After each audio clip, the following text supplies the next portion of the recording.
Hello, good evening. Hello. Good evening to you. Thank you, Judah here. Or whatever it is. I guess there's no evening or day where you are. Or day, or year. Well, it is quite brilliant here. Okay. No shadows, only light. How may we be of service to you? Is there a technique or some way to be able to, I would assume meditation does this, but other than meditation, to go consciously into the unconscious mind and see what programs are there, so you can know what's there, so you know what you might need to work on, what programs to erase or change. Yes. Okay, would you mind explaining or telling me? Would you? Yes, Zed here. Hey Zed, been missing you. Well, about I've you. been right here. You can talk to me anytime. Okay. I'm always here for your assistance. So, we will reference this movie from long ago, Inner Space, I believe, with Dennis Quaid, who injected himself into a very tiny ship and then traveled throughout the body for various purposes, medicinal purposes. Yes. So you may allow your consciousness to travel throughout your body or that of others in a similar fashion in order to scan or view of various problems or energetic blocks, diseases in the body, obstructions, and so on. It does not have to be as visual as you might think. It can just be a sensing. Just a sensing as you scan their body or your own, and it can be as simple as an impression. This is a misconception we would like to clear up. It is this, a very broad, important misconception in the realm of telepathy or esoteric knowings, psychic understandings. Humans have a misconception that what they begin to know in these realms must be like a full-on movie reel in their mind, or an audible voice, or a very clear picture played out in their mind's eye. And this is not so. We work primarily through gentle impressions. So, for instance, when you are with a patient, you might simply allow yourself to think about the various systems of the body, and then your attention you might have an impression, simply a thought impression about, let's say, the kidney.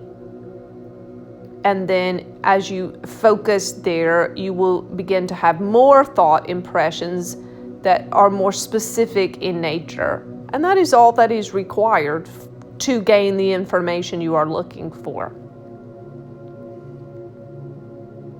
Now, to be more specific about unconscious belief systems and so on, these also lodge in various sectors of the body, just like diseases do. And you will likely find, if you are looking for an unconscious belief system or unconscious blockage, a very simple way to begin finding those is to look at your body where you are having obstructions or difficulties in your body. And the unconscious belief systems are likely attached to those difficulties in your body. And so you asked, how can I know what those unconscious things are in order? Can I know them consciously? Your consciousness can move throughout your body, just like this movie we mentioned. You can move your consciousness around through your body to feel what is happening and sense with your thought impressions the answer. The simplest way is the fruit of a thing. If someone is feeling insecure, that is fear, not difficult. You don't necessarily have to know the specific cause of the fear, you only need to remove it. If a surgeon were going to remove cancer, he wouldn't open up the body and then look at the cancer and deliberate, how did this cancer get here? How silly would that be? No, he would just cut it out and remove it. Now, you can also, as you know, program dreams specifically for this purpose. For instance, you may, as your wife, let's say yesterday was struggling with very specific triggers, she may lay down at night and say, speak to her higher self and commission her higher self to find and eradicate the energetic root or origin of those triggers or episodes while she sleeps. And her conscious mind can be about that work in her dream state.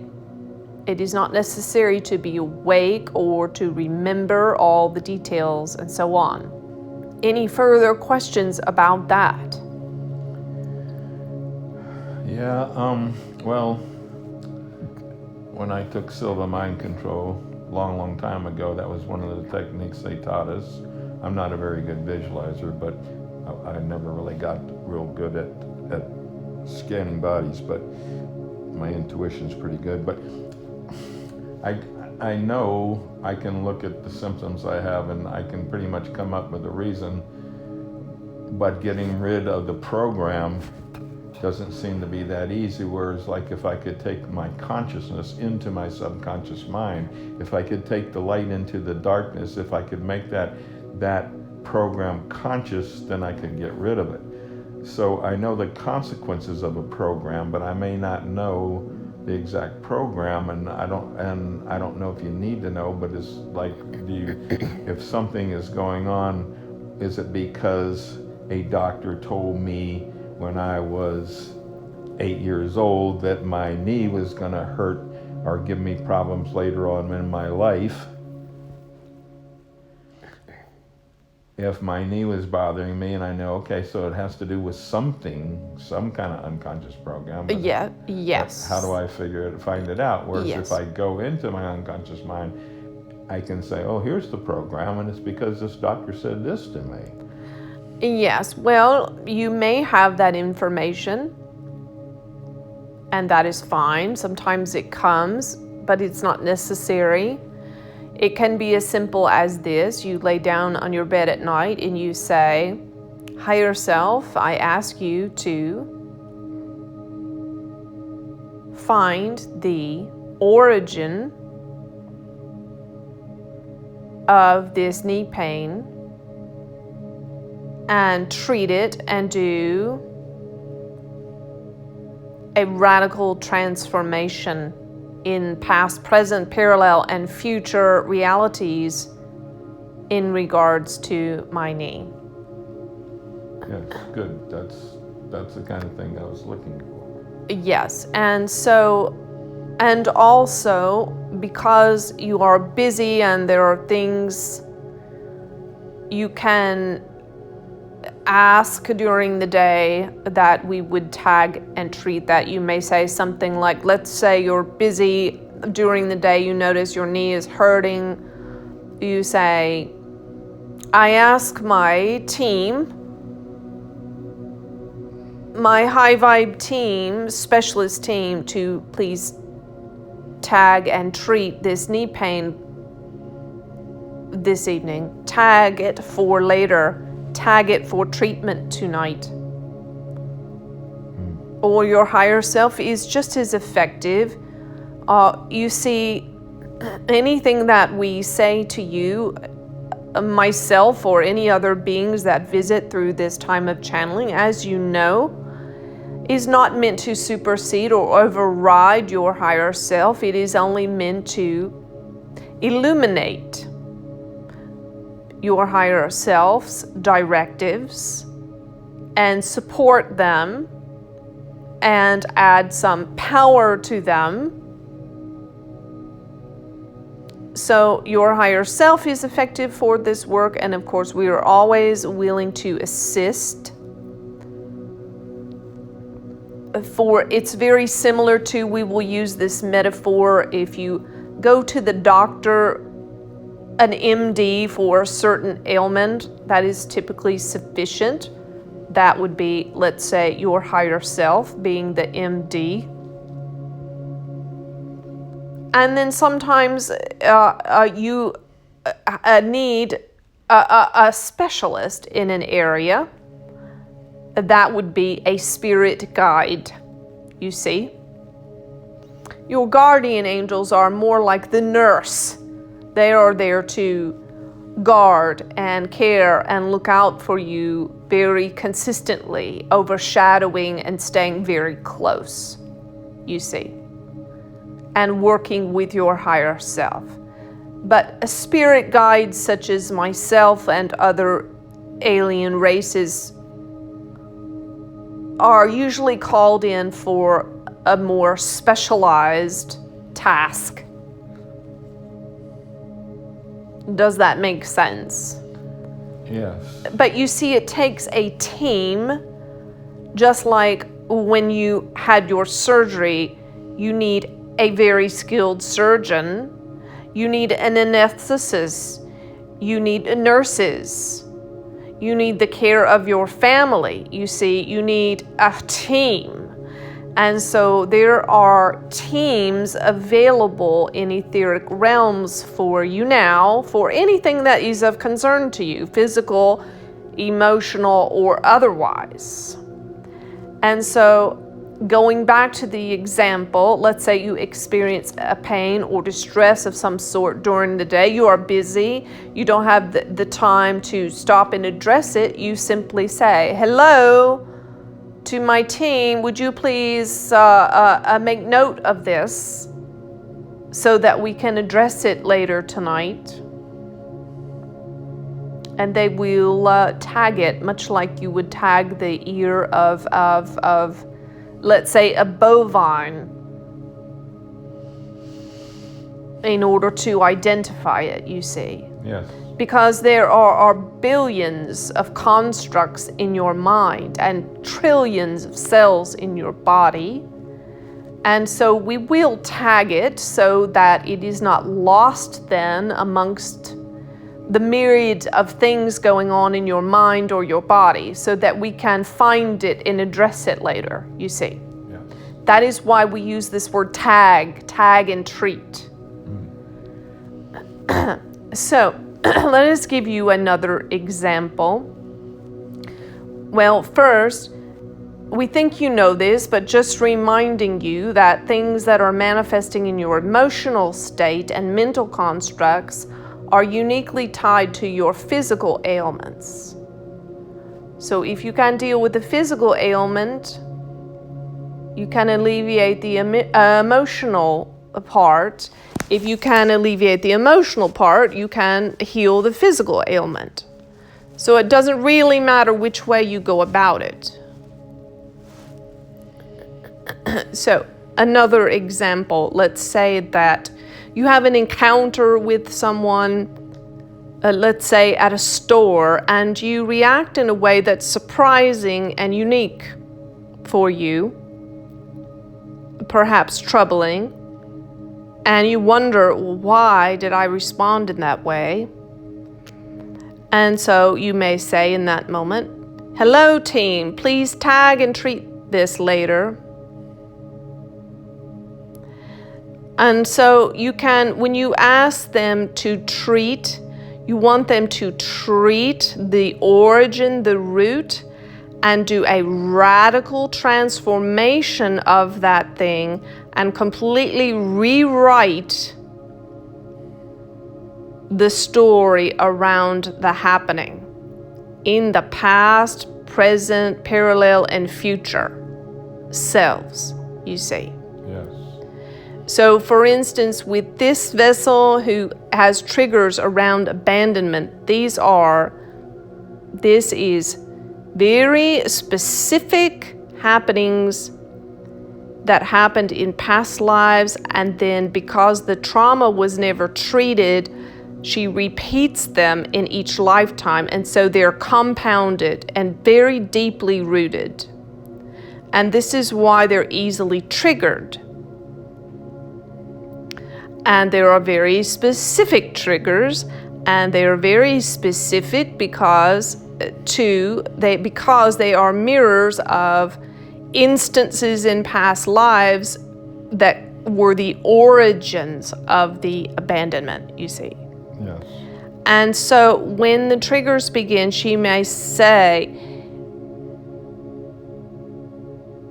"Hello team, please tag and treat this abandonment here and this trigger. Please tag and treat it.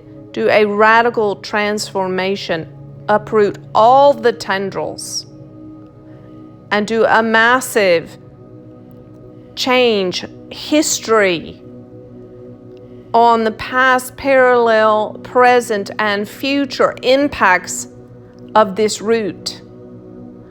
You see, if you want to get rid of a plant, let's say, it does no good to snip off a leaf or cut off a branch.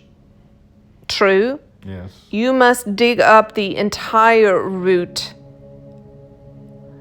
and all of its tendrils. You must, and if you grab it in just the right way, you can remove the whole thing in one movement, correct? Yes. You wouldn't take hours and hours and hours to pull up one tiny tendril at a time. That would be silly. You grab the stalk at the base and pull the whole root up at once. And then once the root is gone, you don't have any concern that the plant will grow back, do you? No. So this is a very key, very key, very key. People are, and you know this, but we're going to share this for others who will listen. People waste a lot of time and energy trying to be rid of certain behaviors or attitudes or moods or emotions in themselves they don't care for. And this is like snipping leaves off a plant. It is foolish. They shouldn't bother with this task. What they need to do is get down to the subconscious root, which you know and understand, and pull the whole thing up by the root, and then all these troublesome behaviors will disappear. And so, as you know, mucking around in talk therapy in order to talk about the leaves and look at the leaves and discuss the leaves and philosophize about the leaves, it does no good. The root must come up. So for this vessel, as she has been struggling this week with these triggers. She can identify the trigger. She does not know their origin. She understands the fruit. The fruit is easily discerned, is it not? Yes. A tree is easily discerned by the fruit on the tree. An apple tree is easily discerned because there are apples on it. Well, it's very easy for her to see that the fruit is a feeling of abandonment. She does not know where the root is. And that is fine, because all that is needed is to say, hello team, will you please tag and treat all of this that is manifesting right now? Please tag it and treat it and do a radical change history in my past, present, parallel, and future lives. And it can be that simple. And sometimes there are uncomfortable moments and episodes as things are being pulled up by the root, and so be it. Yes. And if you know that that is what is happening, then you don't have to be distressed when your ego or whatever part hurt, tender parts cry out in the pulling up of the root. Yes, it may hurt. It is okay. There's no need to be distressed if you understand what is happening. And we call that the law of curing. Yes, thank you for that. Okay, so I understand all that. So this is some of the things that have confused me. Now, I may have misread or misunderstood. I'm completely open to that because some of the stuff doesn't make sense.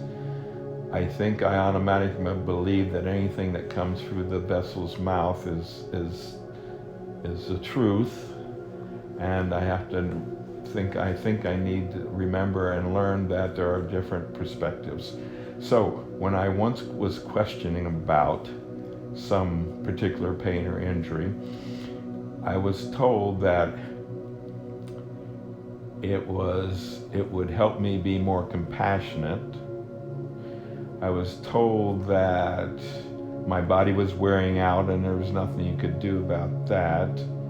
So I was told these different things which did not make any sense to me. That was part of it. And then one time when Michael was coming through, Archangel Michael, I asked him about fixing my finger and he said he would. Well, my finger has not gotten fixed and that's been maybe a month or two. So that was confusing to me. And so I've also asked Raphael, I listened to some of his supposedly things on YouTube's about healing, and I've also asked him about healing some things and have not been healed. So I'm thinking, does he, and when I hear him talk and I hear things about it, it's like, just ask us, we'll heal you, we'll heal you, we'll heal you. And it's like, well, wait a minute. I've been asking and I haven't been getting healed. Now, I understand that maybe healing may not mean that the symptom's gone. I understand that. But that's what confuses me. It's like, now, so what I want to know is like, well, is Raphael looking and saying, okay, let's see whether this person should be healed or not?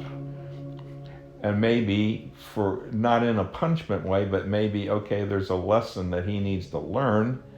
And so he needs to go through this to learn that lesson, which I understand, because when I have the symptoms sometimes, I will say, what is this symptom trying to teach me? Okay, well, there is a lot there, so let's dive in. Still said here, so hopefully a different perspective will be of help. I believe that the others that you spoke of will not mind if I say for all of us that we would be in agreement that healing is your birthright. Yes, that's what I believe. And wholeness is your birthright, body, soul, and spirit. Now, let's speak about one of the messages you mentioned about body parts wearing out. body parts in the third dimension do wear out. And as you know, as a Zeta Reticuli, our entire race eventually lost the capacity to dwell within our physical bodies and needed artificial structures. We've discussed this. So you have your consciousness and your understanding around wholeness and healing, and you also have a collective consciousness around wholeness and healing. And the more enlightened you are, the less subject you are to the collective consciousness, or influenced by it, we would say. But most are still influenced to some degree by the collective consciousness in regards to healing and health and so on. And we would point to, as a side note, because you live, your geographical location is in the heart of the medical institutions of your city. There are more mental constructs and attention focused to those ways of perceiving. We are speaking of the collective consciousness of your city. You understand? I do, and that is great. I totally understand that. Thank you for that. And so because you are, it makes it more difficult for you specifically, individually, you see. Okay, so that is a side note. Okay, thank you. Okay, so going back to physical parts wearing out. Okay, so let's say one of our Zeta Reticuli race, there were many who believed in healing and wholeness and miracles for the physical body, but our collective consciousness was not of the vibration, high enough of a vibration to resurrect our physical forms for the whole species. Do you understand? Yes. And so we lost the ability to keep our natural bodies, and therefore, you understand, I'm speaking to you as your higher self. There will be a time in an incarnation in which you are Zed, in which your soul will reside in an artificial structure, not natural like your human body. So, do parts wear out? Yes, they do. Can you be healed? In the case of a part that is worn out, let's say a vein or a knee or a joint, meaning that not that it's a dis-ease or an illness, but simply that the part has been overused over time from aging. Can you be healed? Yes. What is needed is a creative miracle. Okay, that is different, you see, than moving an energetic block. You understand the difference as a healer, but we will explain for a listener that is a difference than simply removing some cells or whatever. That means that there is a substance that is needed there, be it bone or vein or fascia, that must literally be created out of nothing. Something to be created out of nothing, a creative miracle. But these sorts of miracles do happen. There are people who were born with only one eye in their eye sockets. Just one eyeball, no second eye in the second socket. And they have received creative miracles, and an eye was created where there was no eye. But it takes enormous faith for this, you see. Okay. Does that help you a little? Yeah, so what was, I had a patient who had been sick for many, many years. Evidently, she had her heart radiated and she got pericardium cancer, which is very, very unusual. But anyway, so she had trouble with her heart and she came for many years to see me. And finally she ends up in the hospital and they tell her, this is the story I was told, I understand it's a story, by her, that she was told she had 7 days to live, her heart was worn out, there was a bacteria growing on her heart valves. But if she went to hospice, they found a hospice place for her that she could go to. But if she went there, she would only live 2 days, because if you go to a place like that, you can't be taking any kind of drugs or anything else to try and keep you alive, because you go to there to die. So she chooses to go there. So I go and treat her twice a week. And 9 months later, she has not seen any doctors or taken any medicine. 9 months later, she's still alive. They tell her at the hospice, we have to justify you being here. We don't think you're going to die. We don't think you're dying. You have to go back to the doctor and get checked out. She goes back to the doctor, and the doctor evidently says, I don't understand it, but your heart is healthier now than it was 9 months ago. And they kicked her out, and I think she lived, I'm not quite sure, at least 3 years, maybe as much as 5 years longer. Okay, we love this story. Now, let us tell you, this particular story was not a story of a creative miracle. It was a miracle that was induced by her letting go. Okay, so there is a miracle sometimes that will come in healing when one really deeply surrenders and lets go of all resistance. And she is an example of this. This vessel also knows an example of a gentleman who was sent home to die with lung cancer. And they could do nothing more for him, they said.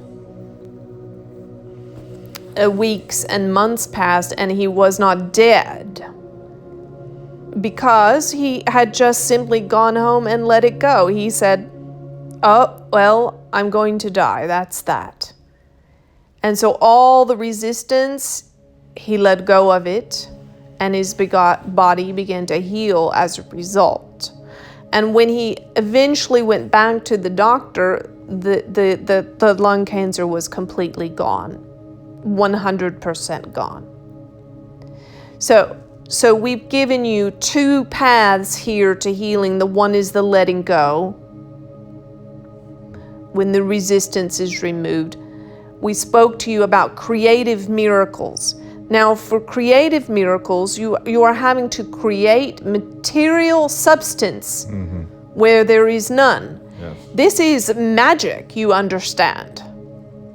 If a magician stood in front of you in a completely empty room with no props of any sort, and held out an empty hand, and suddenly an apple appeared in his hand, you would be awed, wouldn't you?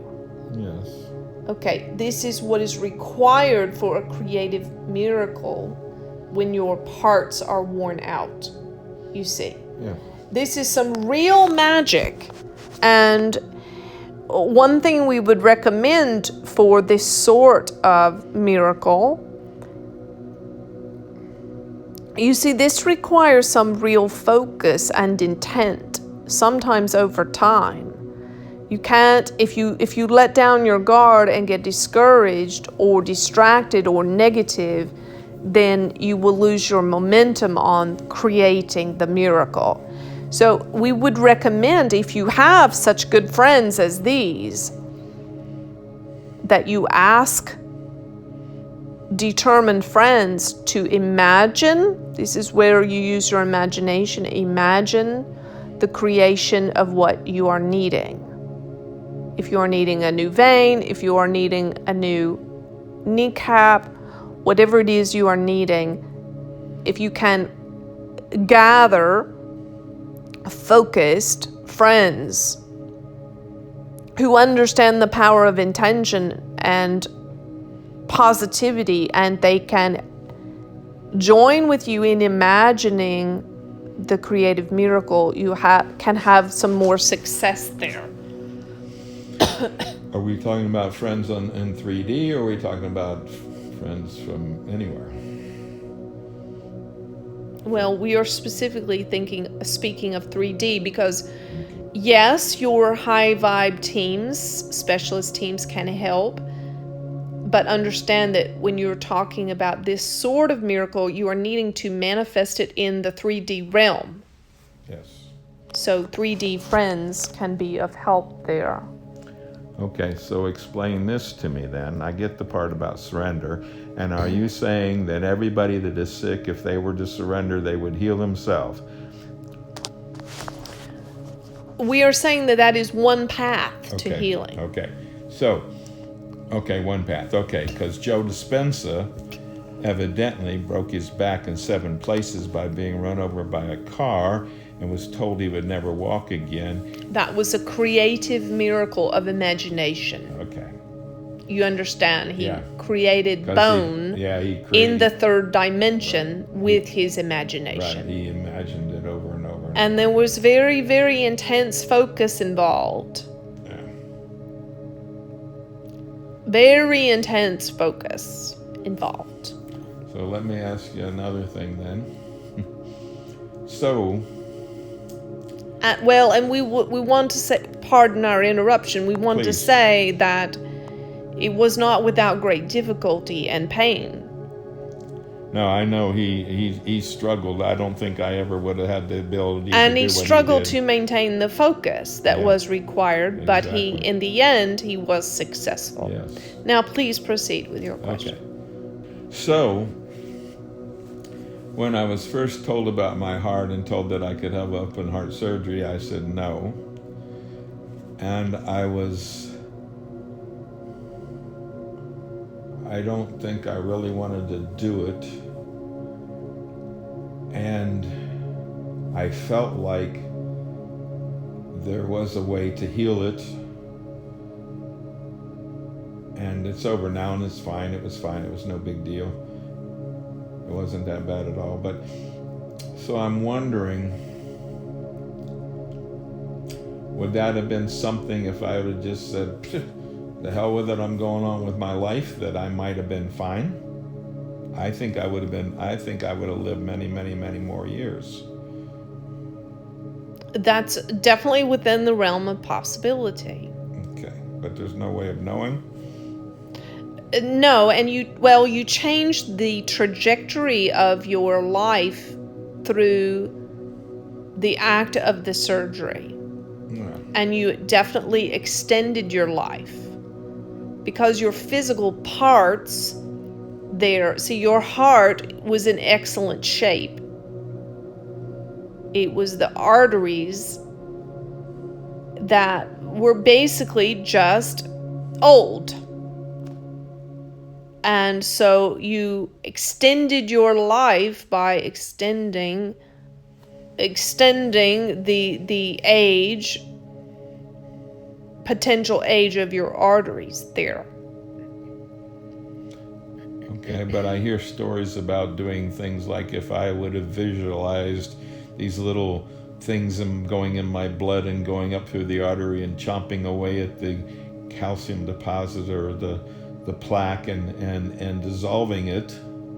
I hear stories. Well, as Judah shared with you, you have to decide if that is a gamble you're willing to take, because much of this depends on your intention and focus. Yeah, I think I might. And so, it's quite up to you. Yeah.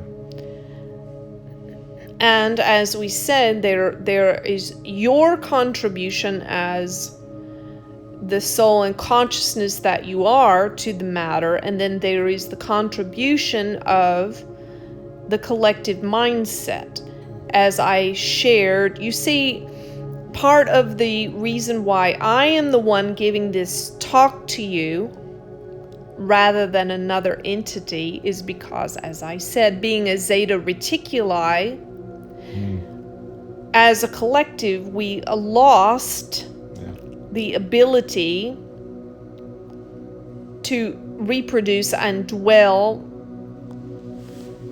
within a natural body. And so my perspective is much more graceful than yours. Yes. You see. Yes. When I look at you, as I did the night we first met, and I was looking at your legs, as your wife told you, I was not afraid or I was concerned.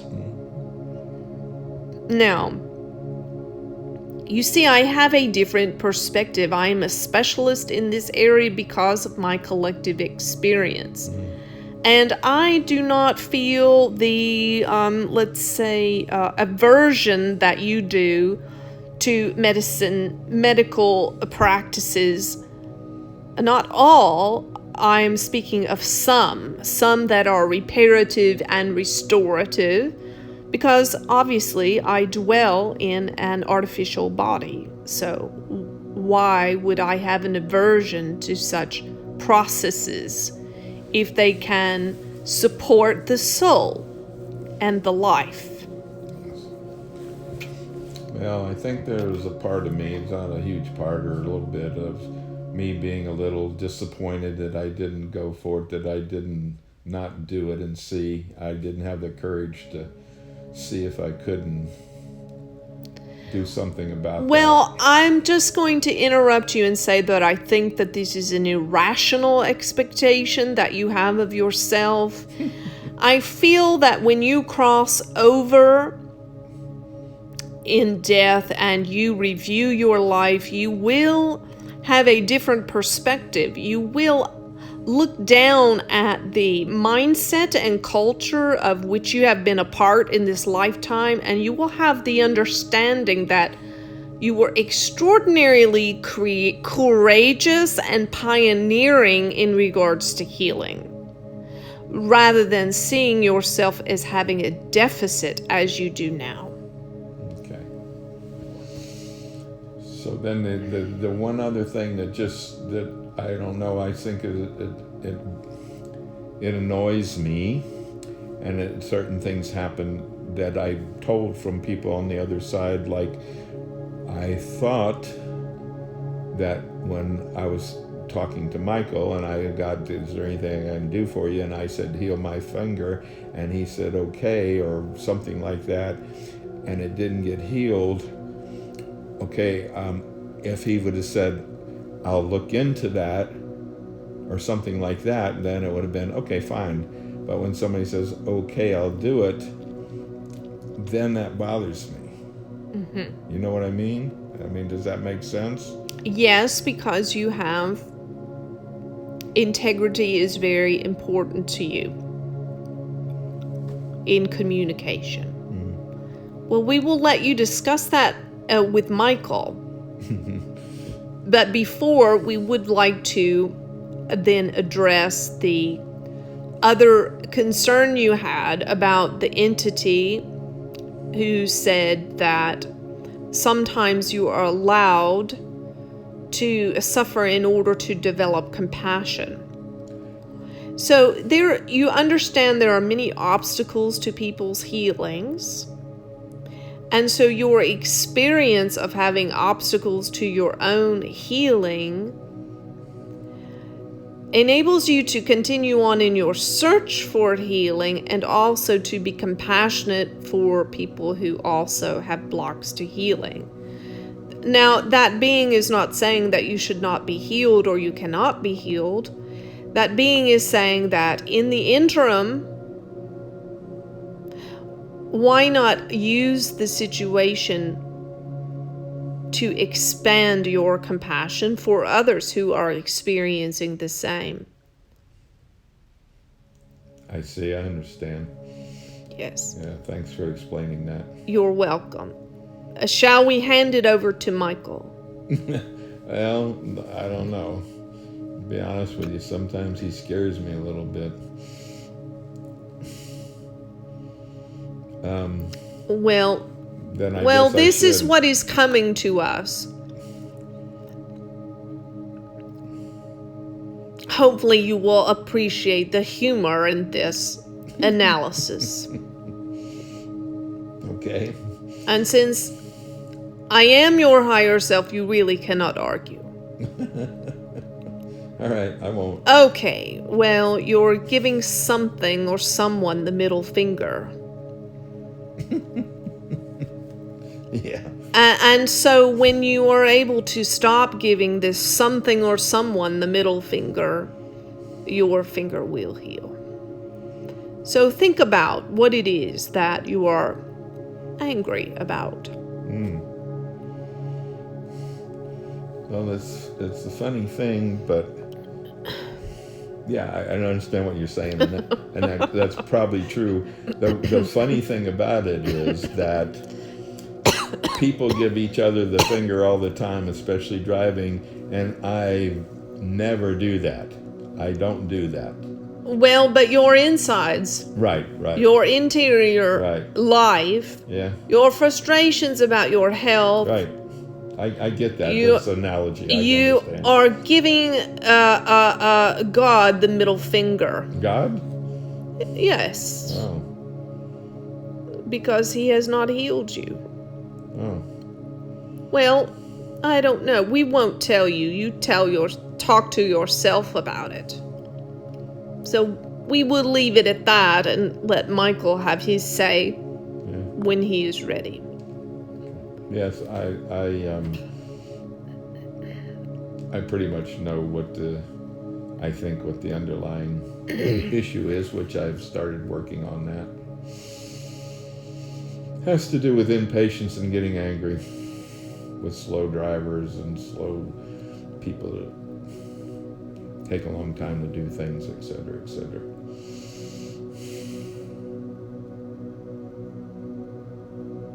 Okay, well, we feel like a lot of good work was done this evening. Well, you really, really helped me a lot, because it helped me understand a lot of things, and I like the way you explain things. It seems to be a way in which I understand better than some other way. Well, I am your higher self, and this is something I want to say to you before we close out this conversation, and it is this. Be careful, because if you hear these various... First of all, there are many beings coming through here giving many messages on many topics. But if you listen to the messages, the ones particularly for yourself, and you take offense because a thing doesn't come to pass, or you feel hurt or disappointed or disgruntled at these beings, this is not going to serve you well. Better to come back and ask questions such as this evening. You see? Yes. And so be careful. Don't let disbelief and doubt creep in and undo the good things that are happening here. If you're not sure, ask more questions when you come back together with us. But guard your heart. Guard your heart with all diligence. Because faith is required, you see, for this work. Not ignorance, and not a yes that you don't mean. That's not what we're asking. We like that you question things and explore. But beware of discouragement that seeps deep in your heart and causes despair. Okay. Thank you. And you know, my dear, you are going to be completely whole at some point. And if you really care about this issue, you are in a good season of your life to go visit your brother Ram Dass, who has had many, many important things about aging, dying, and conscious death. Yes. And he was the master in this area and has great wisdom here to offer you and to all others. And much of his dis-ease and his handicap later in life, he agreed to these things for this purpose, because he came into this incarnation with a major part of his enlightenment was to become a conqueror in the areas of aging and death. And so he allowed his physical form to be incapacitated in service to this goal. And this was his gift of service to humanity. And you may partake of this gift if you have the wisdom to explore what he says on these topics. Yes, I do. I've always planned on trying to have a conscious death, and this is one of the things I want to be healthy enough that I'm not drugged when that time comes. That I don't have pipes coming out of me and I'm drugged. I want to be able to be conscious. Well, your wife will see to that. Okay. But there's also principles around aging. You don't, in the fall when the leaves turn brown and begin to turn loose from the tree, you don't go out and shout at the tree and say, "What are you doing? Why are you turning loose of your leaves?" Right? Right. So, death is a process that happens from the moment you are born Yes. to the day that you die. It is a process called aging. And this is the process that you don't like, my dear. Well, there are some people that live to be 85, 90, 95, whatever, and are functioning up until that time. Maybe can't run a marathon or anything like that. Well, we would be happy to deliver on that order, that intention of what you're asking for. But don't get in our way with your fears. Okay. If you get in our way with your fears, we can't deliver on what you're asking for. You understand? Yes, I've been working on that. I think I've Okay. gotten better. But Yes. Well, we like understand it's difficult. What we're doing tonight, and doing what I think I'm doing to do God's work, what I would call God's work, is all that I really care about doing anymore. And I would like to be able to continue to do that for a while. I don't need to live to be 95 or anything. If I could get, I don't know, maybe 10 more years or so would be nice. But I would like to be able to... We agree. To walk, to talk, to think, and function to a certain amount, and have a conscious death. We agree. And, part of me is excited about the idea of death. It sounds like a very interesting, fun thing to do. A great adventure. Yes.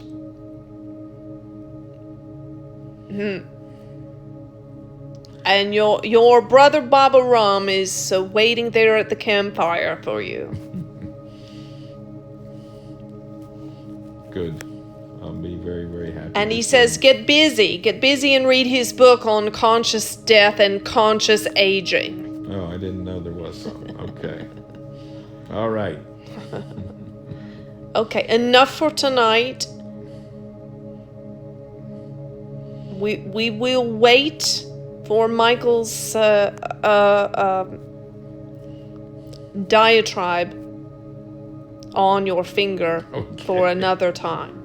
Okay. I'm sure there's a good explanation. Thank you very much. A very, very enjoyable evening. Oh, you're welcome. It is you who is speaking to yourself. Oh. Remember, I am your higher self. I'm smarter than I thought I was. So, Bashar is Daryl's higher self. Right. Judah is Angie's. Right. Zed is yours. Got that? Yes, I do. Okay. I might question you about that in another time, though. Yes, of course. Okay. Thank you.